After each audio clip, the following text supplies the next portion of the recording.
Madame la Présidente. Le temps étant écoulé, nous allons passer au deuxième groupe d'opposition. Monsieur le député d'Hochelaga-Maisonneuve, la parole est à vous. Merci, Madame la Présidente. Bonjour, Monsieur le ministre et tous les gens qui vous accompagnent. C'est toujours impressionnant d'avoir une salle aussi pleine et c'est là qu'on voit toute la profondeur de l'État québécois et de son professionnalisme. Je vais rester sur Stablex. Ma collègue de l'opposition a bien ouvert, bien mis la table. Je vais aller sur les chiffres, notamment, sur les quantités de matières dangereuses. Parce que dans le cadre du bâillon puis des débats qu'il y a eu alentour de ça, le gouvernement, à travers votre collègue, là, la ministre des Ressources naturelles, disait toujours « Oui, mais on exporte 4 fois plus de déchets dangereux qu'on en importe. » Et là, nous, on disait « Bien, voyons, c'est pas les chiffres qu'on a, c'est pas ce que le BAP nous a dit. » Et on se faisait toujours répondre « Non, mais le BAP n'a pas les bons chiffres. » Bon, en préparation de la présente étude des crédits, on a écrit à votre ministère « Pouvez-vous nous envoyer les bons chiffres? » Et là, on les a reçus. Et sont à une virgule près exactement les mêmes chiffres que ceux qu'on retrouvait dans le BAP. Qu'est-ce qui se passe? On peut l'expliquer de différentes façons. Les entreprises qui exportent de leur matière résiduelle dangereuse, ce n'est pas entièrement et ce n'est pas totalement régi.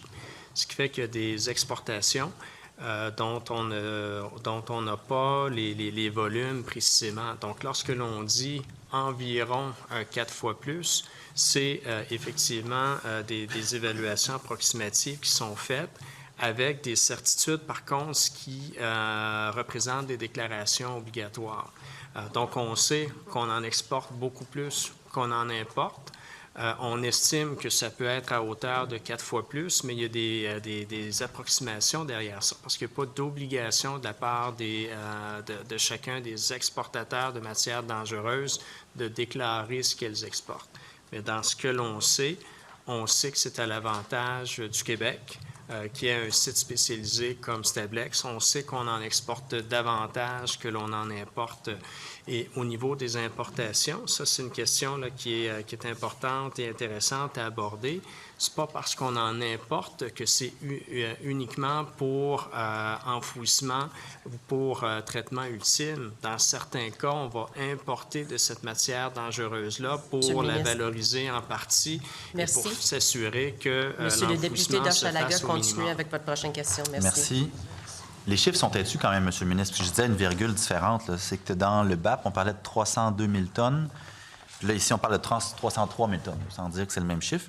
Mais c'est juste que ça ne marche pas, là, votre explication, en ce sens que, selon vos chiffres maintenant, c'est plus les chiffres du BAP, c'est maintenant vos chiffres, c'est ceux que vous nous avez fournis, on exporterait 50 % moins de matière. Puis dans le débat sur le bâillon, vous nous disiez, on en exporte 400 fois plus. Fait que là, l'écart, il est monstrueux.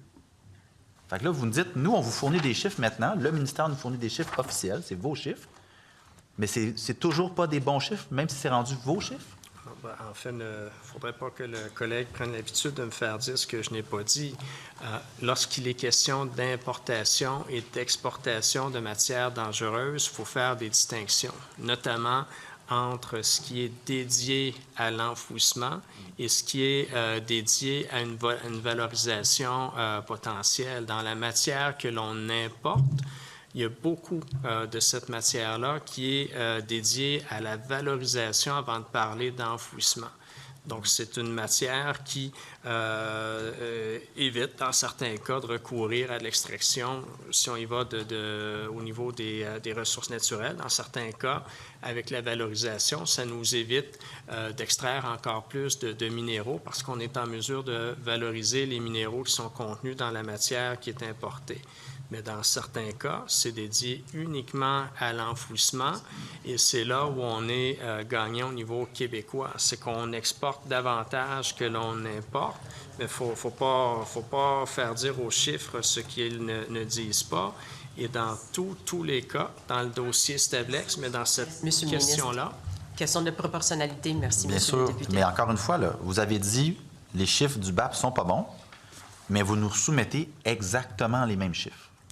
Ça veut-tu dire que ces chiffres-là ne sont pas bons aussi? On ne dit pas qu'ils ne sont pas bons, c'est que ça ne reflète pas l'entièreté du portrait. C'est deux choses complètement différentes. Il faut distinguer importation, exportation uniquement pour enfouissement versus importation, exportation pour valorisation. Et ensuite, Pourquoi vous ne fournissez pas ces chiffres-là aussi? Bien, et ce que je mentionnais d'entrée de jeu, dans ce qui est exporté, les entreprises ne sont pas tenues de tout déclarer. Donc, on n'est pas en mesure d'avoir un portrait qui est précis. Selon les autorisations, par contre, qui sont données, on est en mesure de faire des estimations. C'est ce qui nous permet de dire que l'on exporte vraisemblablement 4 fois plus que l'on en importe ultimement. Même s'ils ne sont pas tenus Ce que de... j'allais mentionner Monsieur tout à le l'heure, et député. c'est important, il y a des règles aussi au niveau du commerce international.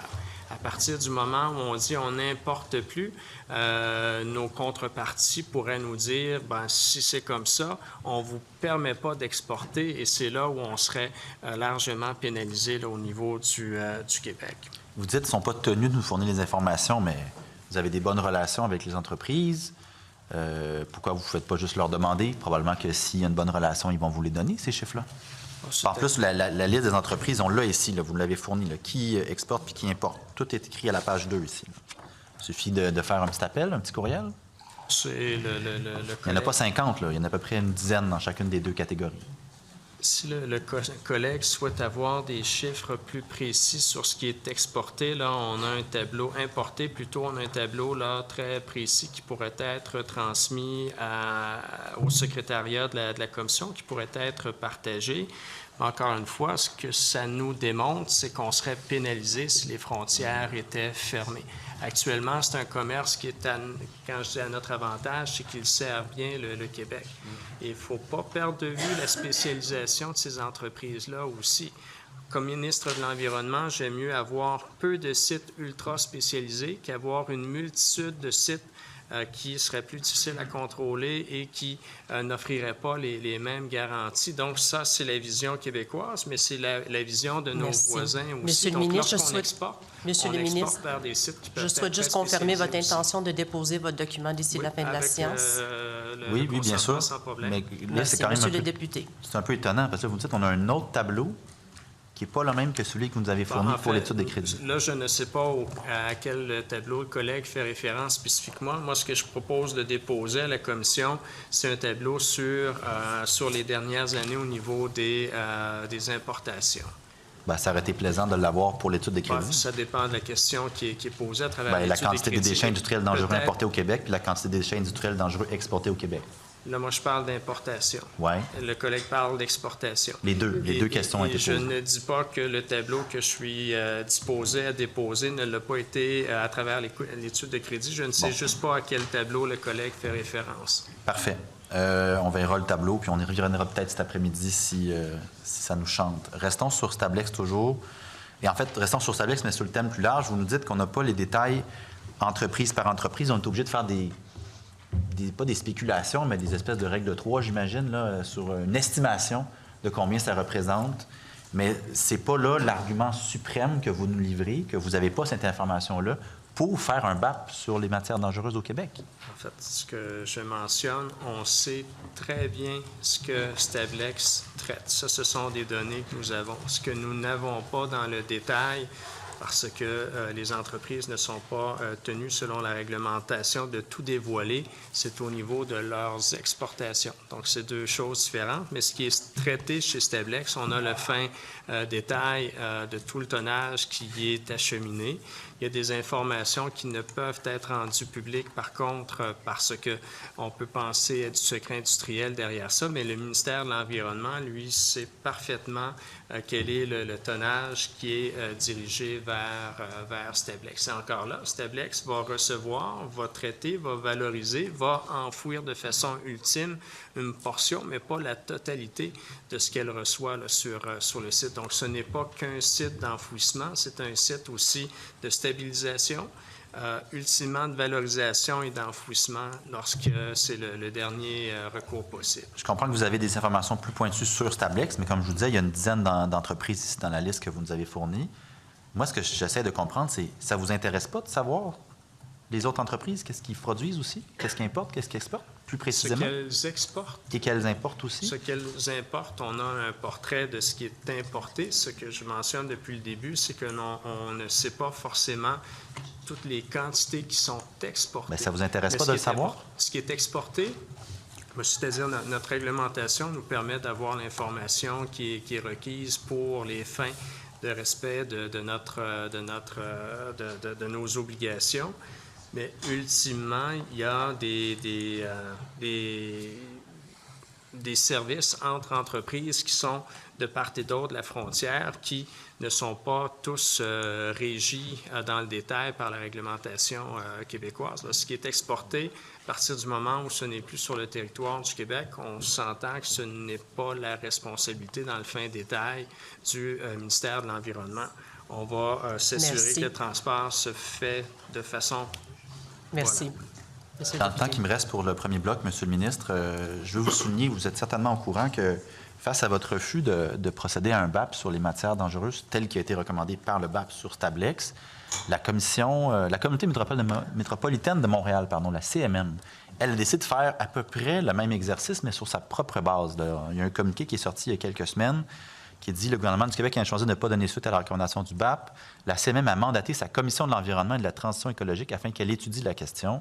La commission devra produire un portrait détaillé des matières dangereuses résiduelles actuellement traitées et enfouies dans le Grand Montréal. » Fait que là, eux autres, évidemment, ils ne feront pas l'étude pour le Québec au grand complet, mais ils vont le faire pour le Grand Montréal.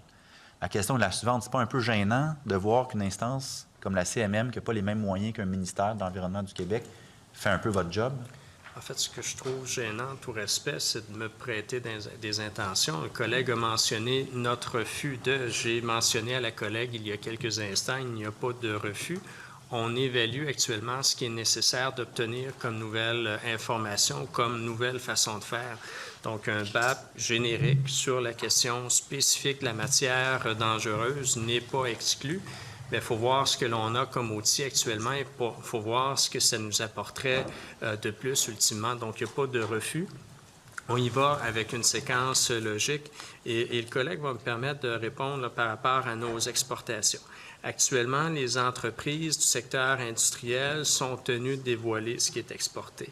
Mais tout ce qui est, par exemple, les ateliers mécaniques ou même des instances qui relèvent du gouvernement, les hôpitaux, parce qu'il y a beaucoup de déchets médicaux, les municipalités ne sont pas tenues de déclarer ce qui est exporté. Donc, c'est là où on est en mesure, le collègue utilisait l'expression « règle de 3 », mais c'est une évaluation sommaire qui est faite. Est-ce que vous pensez qu'on devrait changer ça, que ça doit être tenu de donner les données? Et je parlais du milieu municipal, à rappeler que le milieu municipal est un des principaux clients de... Est-ce qu'on devrait changer ça, Monsieur le ministre? Vous dites qu'ils ne sont pas tenus de le faire. On devrait changer ça? Je le mentionnais à la collègue, depuis que je suis en fonction, il y a énormément de modernisation qui s'est opérée au niveau de la gestion des matières résiduelles, que ce soit traçabilité des sols, consignes, collecte sélective, matières organiques. Donc, on est toujours prêt à s'améliorer. Donc, il y aura peut-être des étapes qui iront dans ce sens-là, mais il faut aussi laisser le temps à cette réglementation de se mettre en place. Le but n'est pas de multiplier les règlements, s'assurer que les règlements adoptés soient bien respectés et mis en place. Le temps étant écoulé du deuxième bloc.